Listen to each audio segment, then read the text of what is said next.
Soyez les bienvenus pour ce nouveau numéro du Supplément d'Art dédié aujourd'hui au Festival étonnant Voyageurs. Avec nous, le Brestois Arnaud Le Gouefflec et le costarmoricain Briac, auteur du roman graphique Méridien, publié en avril chez l'éditeur finistérien Locus Solus. C'est un ouvrage qui justement a les honneurs du festival puisque vos planches, Briac, y sont exposées à la chapelle Saint-Sauveur, intramuros.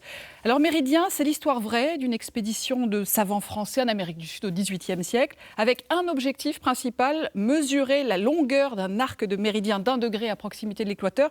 En gros, il s'agit de vérifier si la Terre est une mandarine ou un citron. Oui, il s'agit de savoir quelle forme exacte a le globe, s'il est aplati au pôle ou aplati à l'équateur.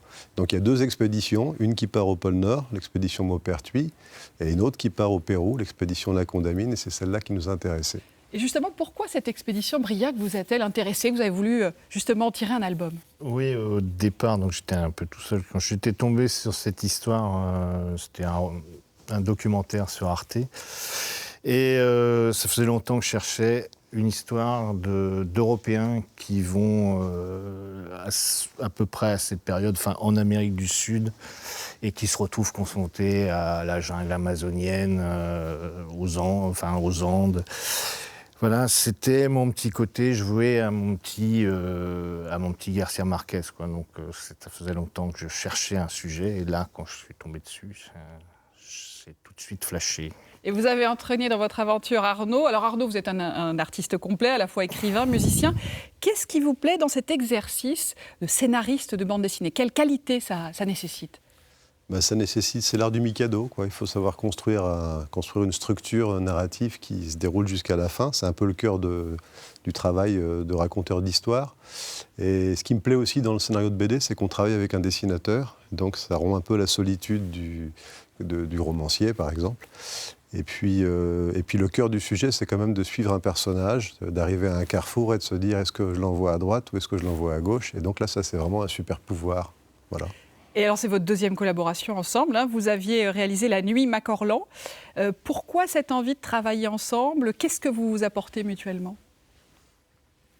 Déjà, Arnaud m'a forcé à aller chercher et creuser plus loin sur mon style graphique, notamment sur La Nuit Macorlan.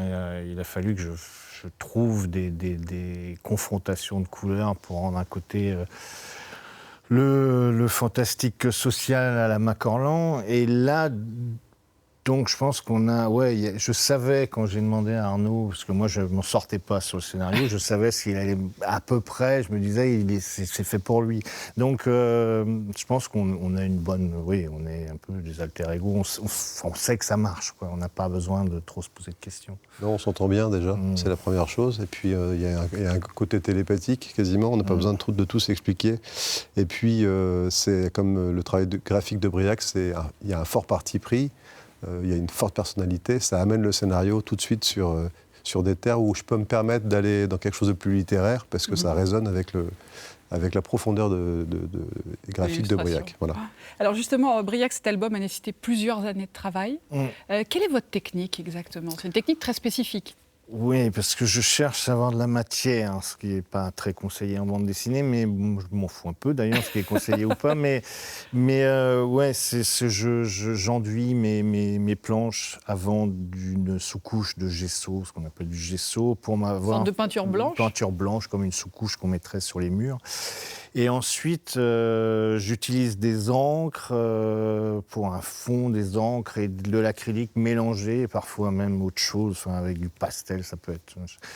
Et du sopalin, du papier absorbant qui me permet de faire le fond et qui fait beaucoup rire les copains. Mais voilà, mais c'est très important le sopalin pour me... Et puis je gratte. Enfin, c'est une patouille un peu bizarre, mais qui me permet de donner à la fois de la lumière et de la matière. Et qui donne des planches magnifiques. Merci. Vous êtes appuyés tous les deux sur des archives, mais quelle est la part de réalité, vérité et de fiction? La part de vérité, c'est de suivre les faits sans les dénaturer. Tout ce qu'on raconte est vrai. Mais dès qu'on a pu, dans tous les interstices possibles, on a rajouté de l'imaginaire et on a pris nos libertés. notamment dans la caractérisation des personnages. C'est-à-dire que celui qui est un peu l'ambitieux, on en a fait l'ambitieux avec un grand A. Celui qui est un peu plus honnête, on en a fait le juste avec un grand J, etc. Donc on les a vraiment tous bien caractérisés pour créer un équilibre entre les personnages. Et c'est toute une époque, en fait, que vous brossez.